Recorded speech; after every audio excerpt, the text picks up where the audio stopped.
This podcast is brought to you by Progressive. Have you tried the Name Your Price tool yet? It works just the way it sounds. You tell Progressive how much you want to pay for car insurance, and they'll show you coverage options that fit your budget. It's easy to start a quote, and you'll be able to find a rate that works for you. It's just one of the many ways you can save with Progressive. Get your quote today at Progressive.com and see why 4 out of 5 new auto customers recommend Progressive. Progressive Casualty Insurance Company and Affiliates. Price and coverage match limited by state law.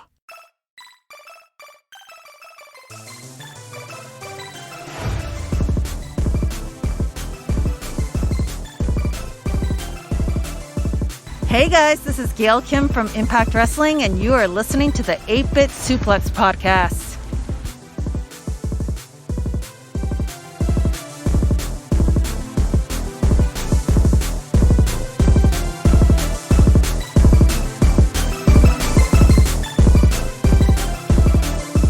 Ladies and gentlemen, welcome to a very special 25th episode of the 8-Bit Suplex here on the Social Suplex Podcast Network.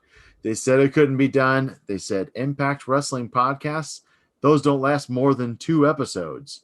That's right, Caleb. I'm calling you out on that again. But in any event, I'm joined tonight on this special occasion by the man, the myth, the legend, the Danimal, Dan Coffin. Dan, how are you, buddy? I'm doing great, Josh. It's Friday night. You know, we had the Impact show last night. Got Under Siege coming up. It's exciting. Very exciting. Very exciting. I'm excited about Under Siege. We're going to preview that card. We're going to talk, of course, about Impact from last night. Before that, though, Dan, I know we talked to you recently about what you were playing. What are you playing to this? Like, if you were to pick up the game right now, what are you going back to right now to start playing? The only game I played this week is an app where it's like a ball breaker app. Like you have a bunch of bricks and you break them. You know, yeah, been a busy week. I haven't had much time for any gaming, so I'm still stuck on the same part of Doom that I got stuck on last week. So I got you. Yeah. Hey, listen, we've all been a part of. We've all been a part of those before.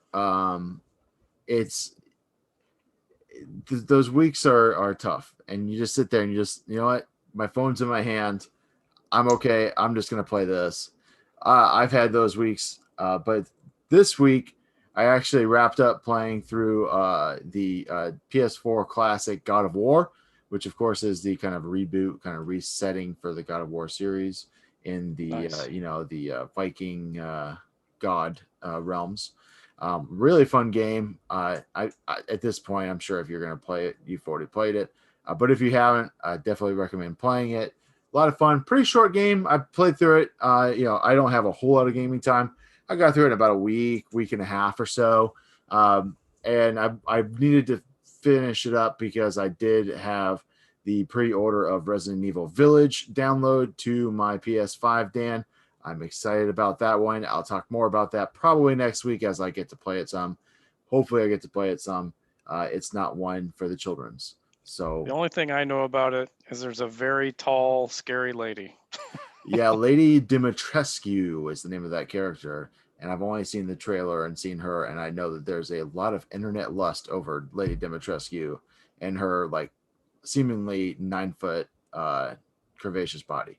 So but people are like that, Dan. People are like PG. that. Hey, listen, I marked this show expletive, Dan, so we could say whatever the fuck we want. Like, so that felt forced, and I feel dirty about it, but it is what it is. But before we get into the show proper, we are going to do our second edition of our new segment called Omega Watch.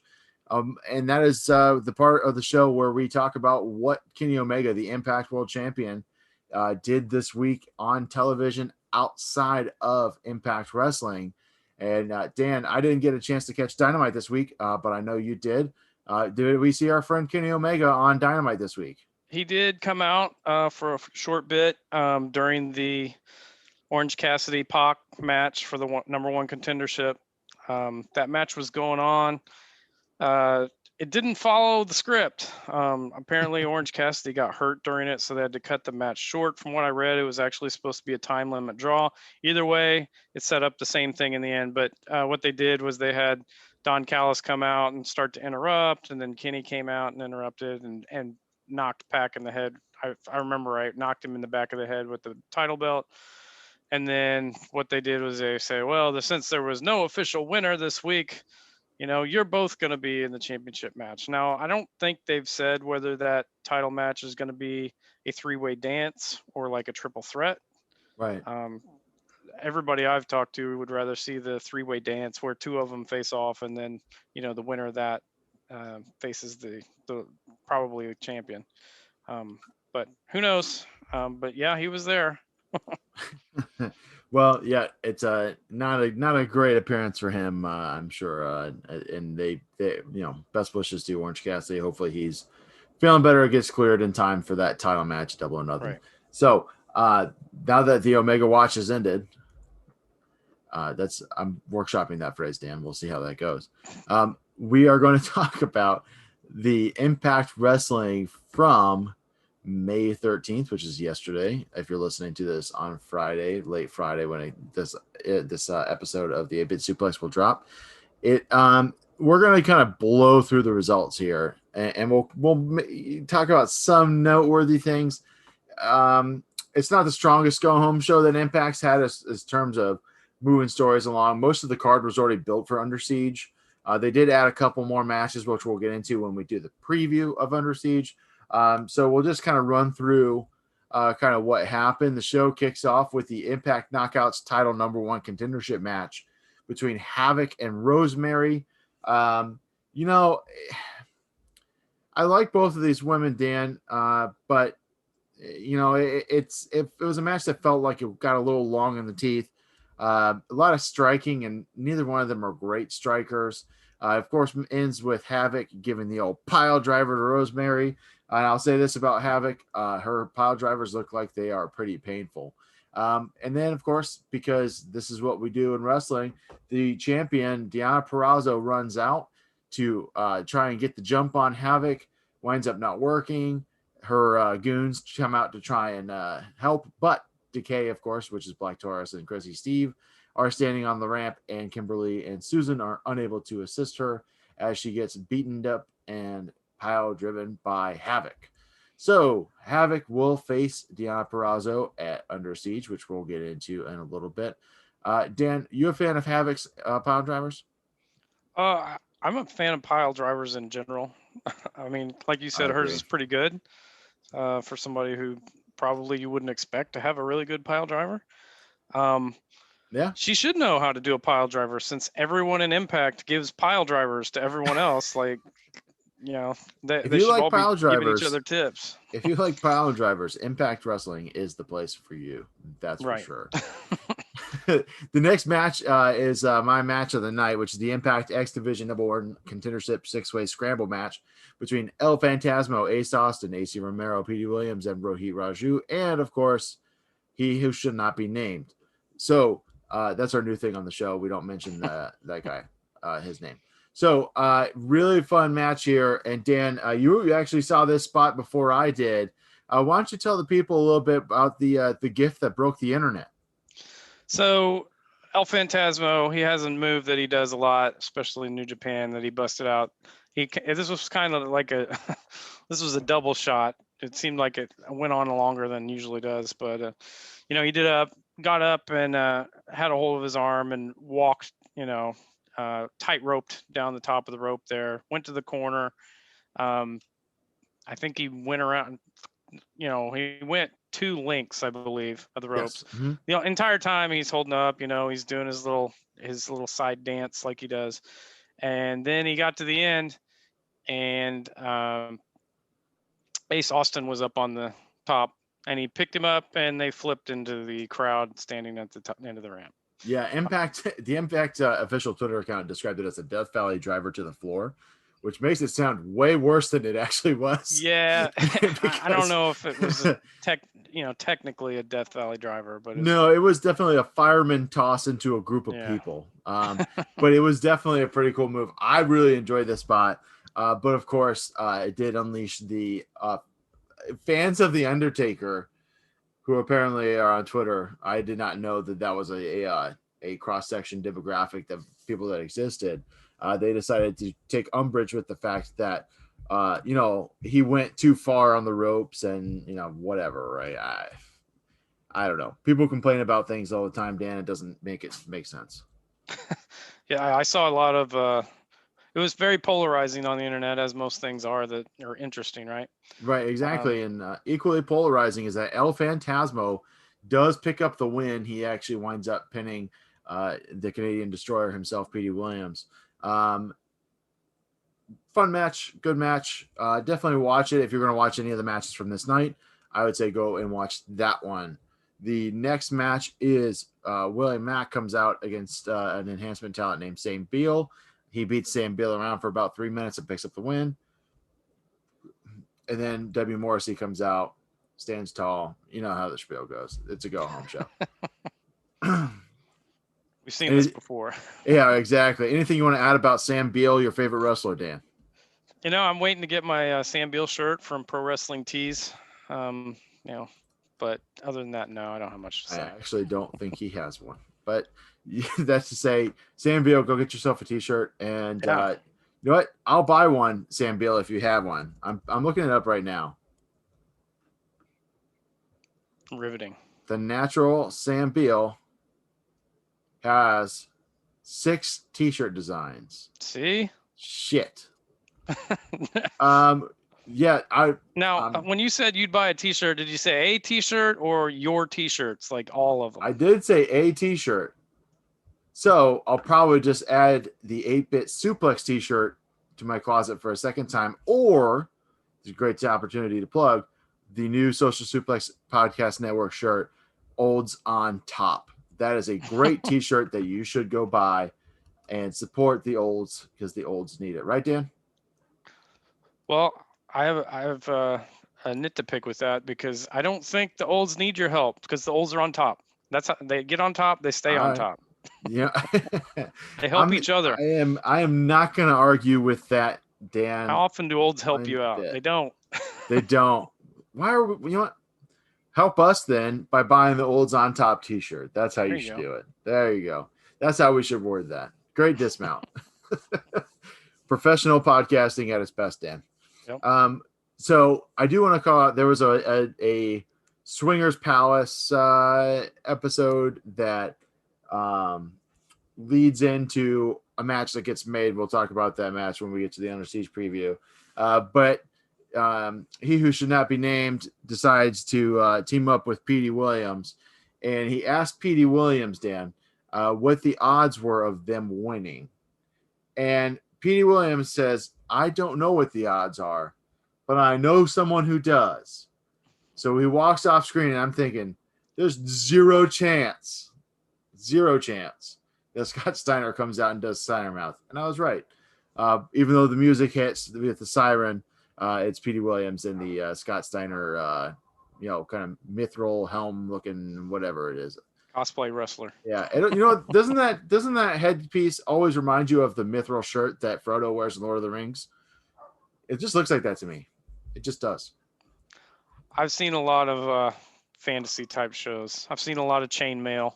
I gotcha. I don't have a specific one I go to, when someone asks me about chainmail, like which one I choose. Every time I see it, Dan, I just go, it's mithril, just like Gimli does. No, the irony is when I see that in a movie, I think of Scott Steiner. So, well, it's, I don't know, whatever. Moving on. Singles match between David Finlay and Carl Anderson, continuing to build up the 6-man tag match. It's Under Siege. David Finlay, though, this time is accompanied to the ring by Eddie Edwards. They got tired of getting beat down one by one, I guess, by the heel team of the Good Brothers and Kenny Omega. And it winds up that David Finlay gets the win. There's a DQ. There's all kinds of chicanery, but Eddie Edwards helps them stand tall because he has a kendo stick. And we all see what Eddie Edwards can do with a kendo stick. You can hit people with it, Dan. That's where that was going. Sorry. That's all right. Brian Myers and Crazy Steve have a wrestling match that goes 2 minutes 44 seconds. Brian Myers gets the win by doing a feet on the rope pin. Not much to say about it. It's kind of leading to that Black Taurus Brian Myers match. Like I said, there was really not a lot on this episode of Impact to really get you moving along and excited. It's kind of just waiting for Under Siege to be over. Not over in that sense, but they really want to get to this card, and so do we, kind of, because that's the where we want to get to. But we do have one more match to talk about briefly, and that's the 6-man tag team match between basically the baby faces and the heels of the 6-man number 1 contender match at Under Siege. We have Chris Bay, Moose, and Sami Callihan defeating the team of Chris Sabin, Matt Cardona, and Trey Miguel. Sami Callihan picks up the pin. Match goes 11 minutes, 11 seconds. And this is a pretty good match. It's not as good as the X Division title match, I don't think. But a lot of Moose action. And then Sami, of course, kind of gets in at the end and kind of picks up the victory. Really fun. It's hard to say a lot of times which direction wrestling companies will go with the go-home results versus the pay-per-view results. I don't think Sami Callihan's going to win Saturday.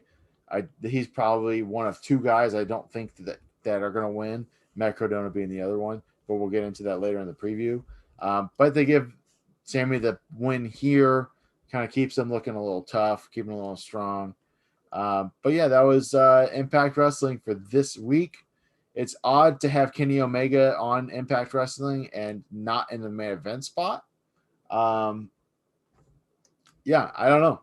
We'll see what happens Saturday. I think that the 6-man tag match with Kenny Omega and the Good Brothers versus Finn Juice and Eddie Edwards will main event. It should main event, but they could also main event with that number 1 contenders match. Who knows? Any thoughts, Dan, before we head to preview Under Siege?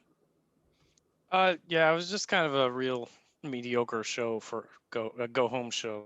You think they would have put a little more into it, but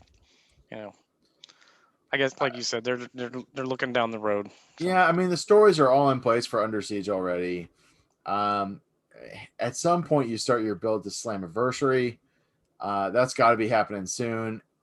Under Siege will probably lead to that, even though they do have the additional show prior to that, which is called Against All Odds, which of course, kind of shares that same Double or Nothing theme. So we'll see how that kind of plays out there. Maybe we'll get to see some more AEW talent shared. But I'm enjoying so far the use of New Japan Pro Wrestling and Impact for the stateside guys. Dan, you're a big New Japan guy. Are you enjoying seeing these guys kind of mix it up with the Impact superstars? I do. Obviously we're all about opening the forbidden door to see just like new matchups and see, things we haven't seen before necessarily. These guys from New Japan, over in New Japan, like if these guys are stuck in LA or whatever, there's not a big roster to choose from. So they're kind of wrestling, the same, it's kind of like Monday Night Raw. They're all wrestling the same people every week, but except they actually have a small roster and not the world's largest roster. Right. And it's not 3 hours. It's, one right. on Strong. But yeah, just seeing all the different guys, this gives the guys from New Japan, they can get out and like stretch their legs a little bit, and mix it up and get some different experiences. It's kind of like a mini excursion. They're kind of taking advantage of it like that. So it gives the fans a lot of things to see. So it's good.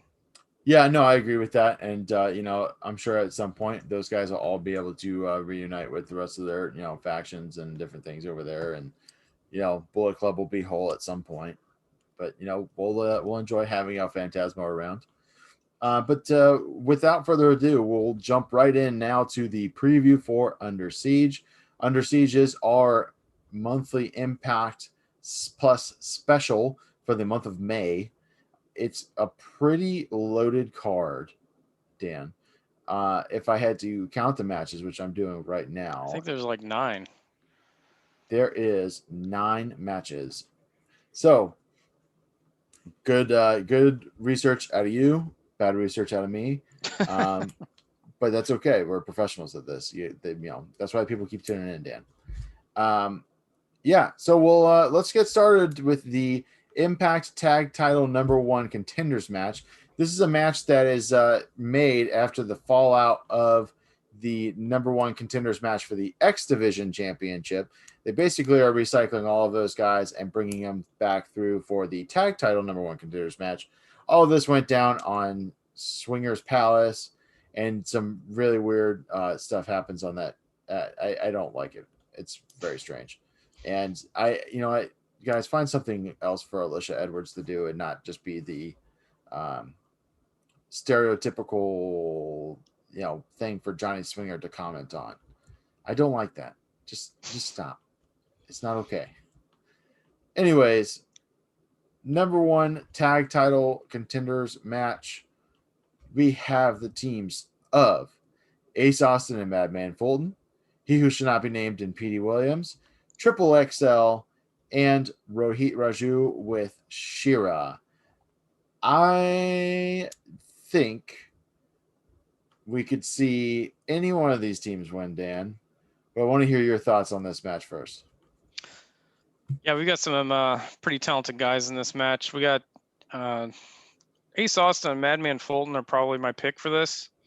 I think the other teams are, two of those other teams just seem kind of thrown together a little bit last minute to me. And then I don't know if Triple XL is ready yet to make it up there. So I feel like Ace and Madman this time. Yeah, I'm with you there. I might go Rohit Raju, friend of the podcast, and Shira. My man. Yeah.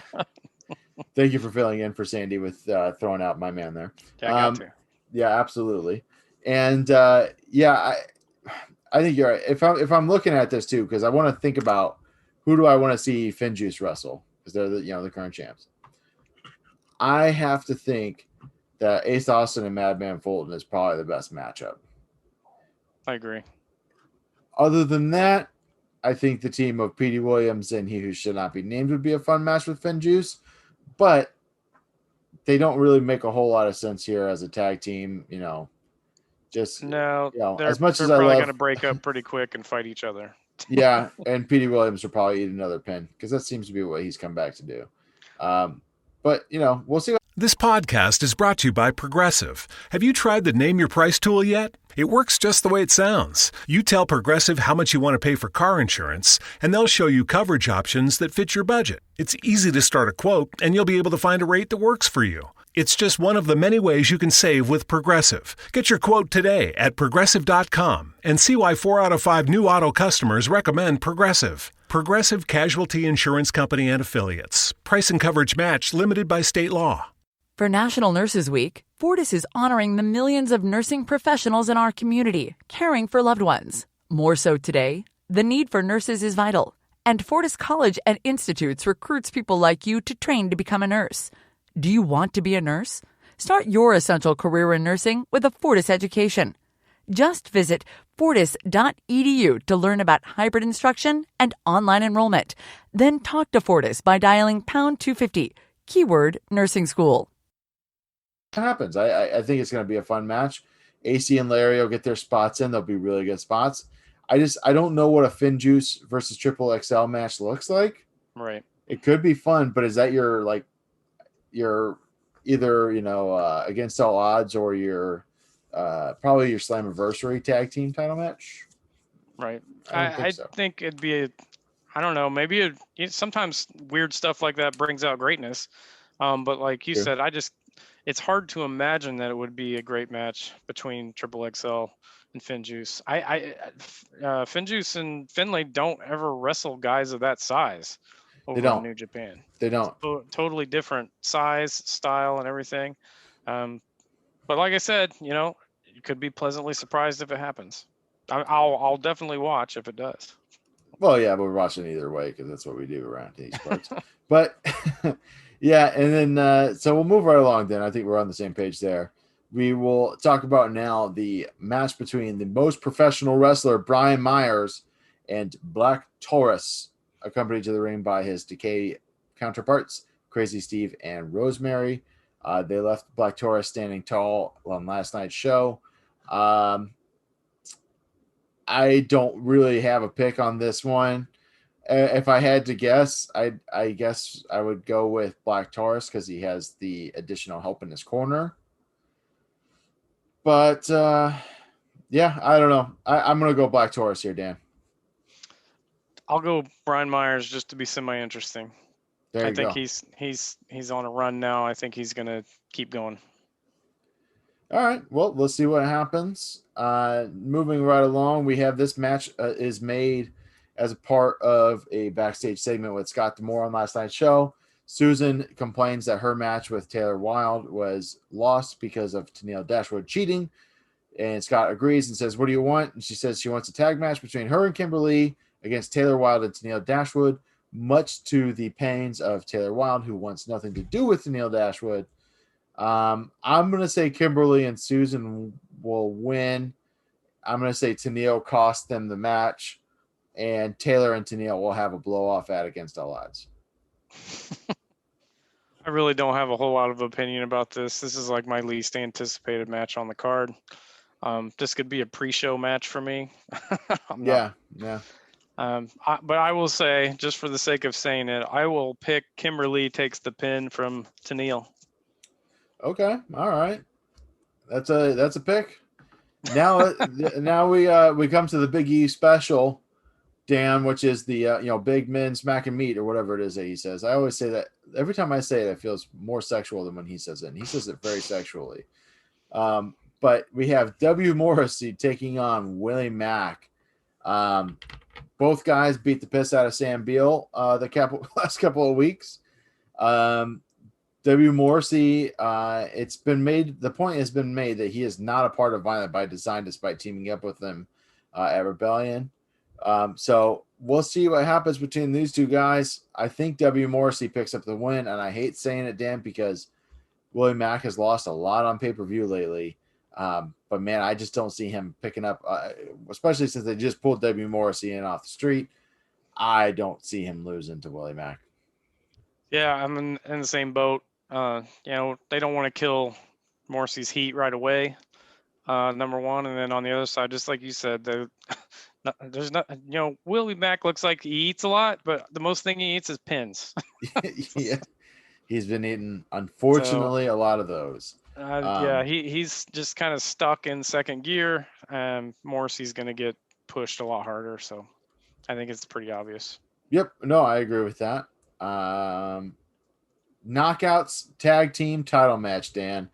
Jordan Grace and Rachel Ellering defending against Fire and Flava, who are, of course, Kiera Hogan and Tasha Steelz. Tasha Steelz picked up a victory over Jordan Grace on Before the Impact. If you've not caught Before the Impact, it's literally the matches that happen before Impact Wrestling on Thursday nights.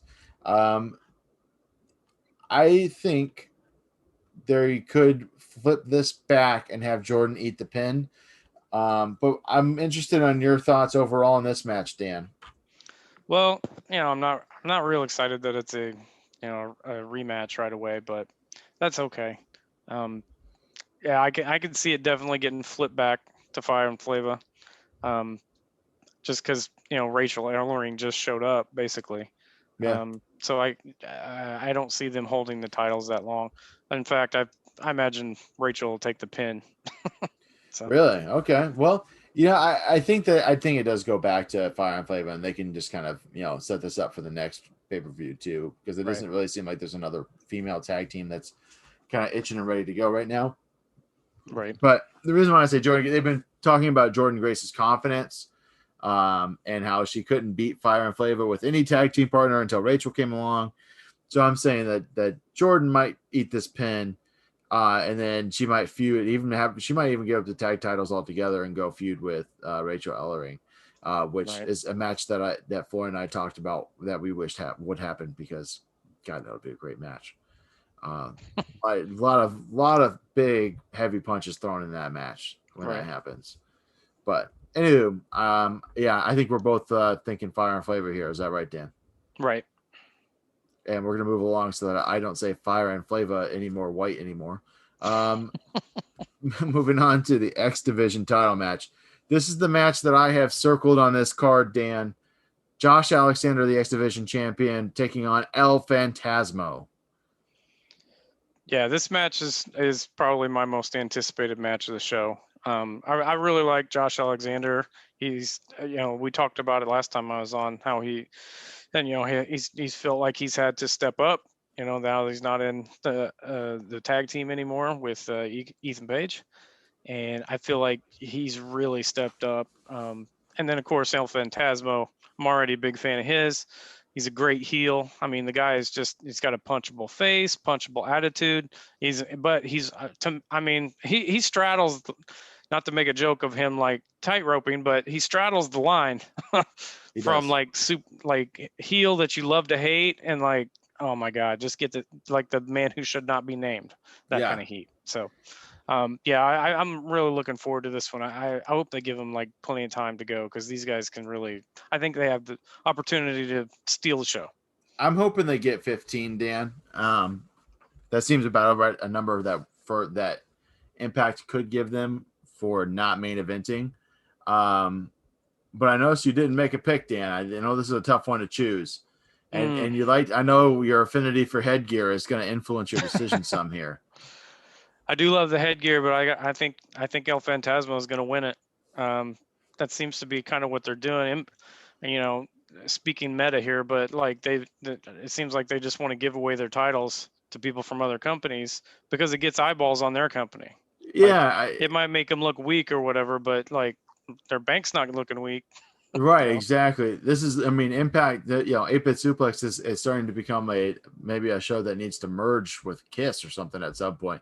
Of course, keeping a strong style, the flagship ace of podcasts on the Social Suplex Podcast Network that covers New Japan Pro Wrestling, because there's going to be half of their belts eaten up by New Japan talent. Dan, I think El Phantasmo was brought in specifically to elevate the X Division, in addition to getting him some reps, maybe getting some buddy with New Japan. Unfortunately, it doesn't look like Blue Justice is gonna make a stop at Impact. We found that after he was done with his AEW match, he's already headed back to Japan. But yeah, I love Josh Alexander, and I hate that potentially they could be taking it off of him this quick. But when the New Japan guys go back, I think Josh is a guy that you can build the X Division around easily. And I think he's a guy that you can put into the title picture for the Impact Heavyweight World Championship.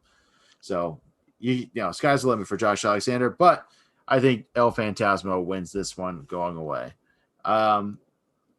Moving right along, Knockouts title match. Deonna Purrazzo defends against Havoc. I don't know why I said it that way, Dan, but that's where we're at tonight. Yeah, I'm like on a scale of 1 to 10, about a 4 on this right now. Like I don't really have a whole lot of expectations for it. I don't know. I haven't really seen the chemistry between the two of them, but we are going to see a pile driver. Now I don't know which one's taking it or who is giving it. It might even be somebody from outside. But I'm predicting pile drivers. Yeah, I don't want to see Deonna Purrazzo try to give Havoc a pile driver, especially a Gotch style pile driver. I just don't want to see her even attempt it. I think Deonna wins this match with the Venus de Milo, of course the double Fujiwara armbar. Havoc is not. I don't think she's at a point in her career where, with all these eyes on the company, that you're going to put that belt on her. I feel like we're going to build over the summer to Slammiversary, and Taylor Wilde's going to probably take it off of Purrazzo, because she's, a veteran that I don't think is too much of an old that you can put her on there and you can, run her as the champ. So that's where I think this is going. So I'm going to say Deonna retains. And I'm not thinking that this one gives more than 6 minutes. Where it's at on the card too. It almost feels treated as it's going to feel treated, Dan, as a kind of, what we used to call popcorn matches. Right. That's perhaps unfair to those women. But I can't see them putting this more than 6 minutes. it looks like Impact is going to try and book this as kind of a double main event. We'll talk about the number one contenders match first, since that seems like we should talk about those guys before we talk about the Impact champion, because it just feels like a pecking order thing to me, Dan. But we have the 6-way number one contenders match between Chris Sabin, Chris Bay, Sami Callihan, Matt Cardona, Trey Miguel, and of course, Moose. This match, Dan, could be really awesome. I hope it gets time to breathe. I hope all of these guys get the opportunity to show what they can still do, or currently do and are going to do. You got some upstart young talents in Chris Bay and Trey Miguel. You got some, we got some olds on deck here, Dan, with Matt Cardona, Sami Callihan, Moose, and Chris Sabin. Sabin, to me, feels like a guy that's not. I don't think he's winning this match. I feel like he's kind of been kind of relegated to the tag team division. I think Chris Bay, Trey Miguel, and Moose are your kind of odds-on guys that could challenge for this. I think Moose is going to win. I don't think he's going to win the title from Kenny at some point this summer, which I assume is going to happen at Slammiversary.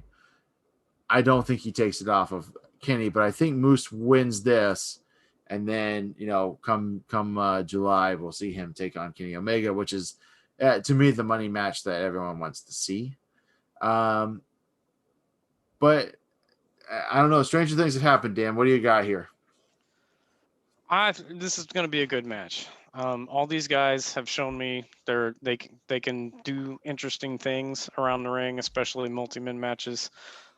Who do I want to win? I would like to see Chris Bay or Trey Miguel, because those are the matches against Kenny Omega I would want to see the most. Yeah. The one I would want to see least, take a guess.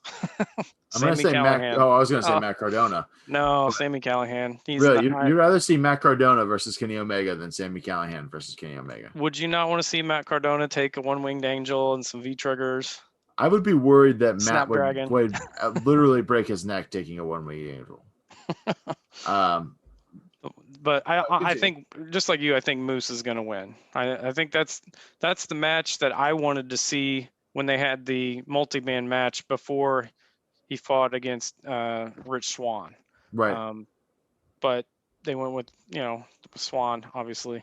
But yeah, I think if you've been following Moose on Twitter, you've seen, man, the transformation that he's done with himself. Like he's like, you can tell when like Tanahashi's getting ready for Wrestle Kingdom or the guys are building up to WrestleMania. It's like, everybody's on their, let's quote unquote say, best behavior in the gym. Yes. But they get exactly. ripped more than ever. Yeah. And that's the way Moose seems to me right now. Like he's gearing up for something big. And this could be huge. Yeah, this could be too. Like, there's rumors swirling about his contract situation, that he's not going to stay with Impact when his contract expires. So that all plays into it too. And unfortunately, that's part of this post-kayfabe world that we live in, where we have to speculate based on contracts and things like that. I think he probably gets this, this Kenny Omega title match on the way out. I think he loses to Kenny if he wins this. I've said it before, and I'll continue to say it. The right move is to build an Impact star out of beating Kenny Omega. That's the only way to do it, in my opinion, to make it worth having Kenny come here, other than the obvious financial success that they've had from having Kenny on the programming. I think that he can make someone, if they go out and have a 5-star match and they beat Kenny Omega for the Impact title, I think that's what you shoot for. That's what you aim for. And I think you got to do it with one of your younger kind of upstart guys like a Chris Bay or a Trey Miguel. I think Chris Bay probably gives them the best match, but I think that comes later. I still think that against all odds, we're probably going to see like an Eddie Edwards 1v1 with Kenny Omega. Just because I think Eddie's owed that by Impact. That's kind of where I stand on that. But we'll see how it goes. But I think we're both kind of in agreement here. Moose is the guy. I think he probably gets the title shot at Slammiversary. I think probably Eddie will get it next month at against all odds. That's where I'm going with that. And speaking of Eddie Edwards, Dan, the other main event, of course, of Under Siege is the 6-man tag team match between Kenny Omega, the Impact AEW and AAA Mania champion, and the Good Brothers taking on the team of Eddie Edwards and Finjuice, the Impact Tag Team Champions. It's kind of an odd pairing putting Finjuice with Eddie. But like we mentioned, Eddie is kind of gatekeeper for Impact Wrestling and here in 2021. He's kind of the guy that's synonymous with Impact Wrestling, right alongside guys like Rhino and Tommy Dreamer, who of course sent me a message once on Twitter. I feel like Kenny Omega is probably going to come out on top. But they've also kind of built in this thing that like the Good Brothers can lose. So it's possible that one of them eats a pin, probably Doc Gallows. If I had to guess, one of them was going to eat a pin. And I don't know who on the Impact side you have eat the pin other than Eddie Edwards. I don't think you have one of the Finjuice guys take it. So I could see a situation where Kenny hits Eddie with a one-wing angel, and that sparks, the next month of promos and things like that. But I'm going to say Kenny Omega and the Good Brothers win this one, Dan. I'm going to say the same thing. Yeah, I mean, I think they're going to put Kenny over this time. They're trying to, push everything towards him that matters, it seems like. So, yeah, but I don't, like you said, I don't know. I'm going to say Kenny pins Eddie just to set something up for, farther down the road. I don't foresee either, Juice or Finlay taking the pin here. So, yeah. And they don't have any reason to, because like they're booking the tag title match away from the Good Brothers, right? We have a number 1 contender match for the tag division. And neither of those guys, I don't see Impact ever putting a New Japan guy wrestling Kenny for their for their overall championship. That doesn't make a lot of sense unless Kenny really doesn't want to lose to an Impact guy, but I don't get that vibe from him at all. So I think that it has to be Eddie taking the pin, and it has to be Eddie wrestling him at Against All Odds. Right. So that to me, that makes the most sense, but we'll see what happens. I mean, they could just say, okay, well, Eddie got his match against Kenny in the 6-man and then call it a day. But I think they need to treat him a little better like that. I mean, like we always, like our friend James from One Nation Radio always says, find you someone the way that loves you the way that Eddie Edwards loves Impact Wrestling. So, but that is, of course, our preview for Under Siege.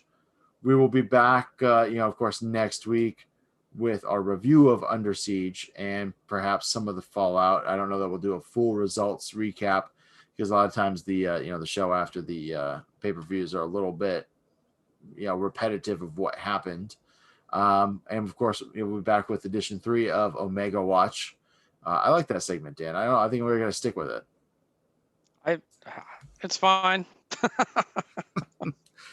All right, so I know what it means when you say it. That's good. Right? Yeah. Well, hopefully, Dan's not a part of it next week then, since he doesn't like it. But no, I kid. Of course, I kid. Thank you as always, Dan, for coming on, especially last minute. You got anything you want to throw out there? You can follow me on Twitter at Coffin_Dan. Simpsons memes, dunking on politicians. Nothing real groundbreaking or super interesting. Yeah. But I retweet like puppy tweets every once in a while just for fun. So. Yep. That's it. I don't have anything to plug. Buy it except for the Olds on Top shirt. Go get that. You've been on enough episodes, Dan. I feel like you should be plugging 8-Bit Suplex sometimes, but you know what? I'll go ahead and do that right now. Follow us on Twitter at 8-Bit Suplex. Of course, buy our t-shirt on and all of your favorite Social Suplex Podcast Network shows on ProWrestlingTees.com/Social Suplex. Make sure that you are following our feed on Apple iPod or Apple Podcasts. Man, I am losing it. Too much White Claw. Follow us on Apple Podcasts, Spotify, wherever you get your podcasts. Make sure you follow both our individual channel, 8-Bit Suplex, as well as the Social Suplex Podcast Network channel. That's where you can find all of the other shows. Maybe you find something else that you like and you want to download that show as well. Shows like, of course, the Ace of Podcast, Keeping It Strong Style, One Nation Radio, the Ricky and Clive Wrestling Show, Grave Consequences, Great Match Generator. I always feel like I'm missing one. I don't think I am presently. I think I named them all. But yeah, definitely, tune in next week for our kind of review of Under Siege. Maybe we'll be out of Siege by then, Dan. Oh, yeah. We'll be well past the Siege at that point. It'll be Siege you later. Jesus Christ. Yeah. Oh, God. I said it. Everybody, enjoy your weekends, and we'll see you next week on the 8-Bit Suplex Podcast. Thank you for listening to the 8-Bit Suplex Podcast. See you next time. This podcast is brought to you by Progressive. Have you tried the Name Your Price tool yet? It works just the way it sounds. You tell Progressive how much you want to pay for car insurance, and they'll show you coverage options that fit your budget. It's easy to start a quote, and you'll be able to find a rate that works for you. It's just one of the many ways you can save with Progressive. Get your quote today at Progressive.com and see why 4 out of 5 new auto customers recommend Progressive. Progressive Casualty Insurance Company and Affiliates. Price and coverage match limited by state law.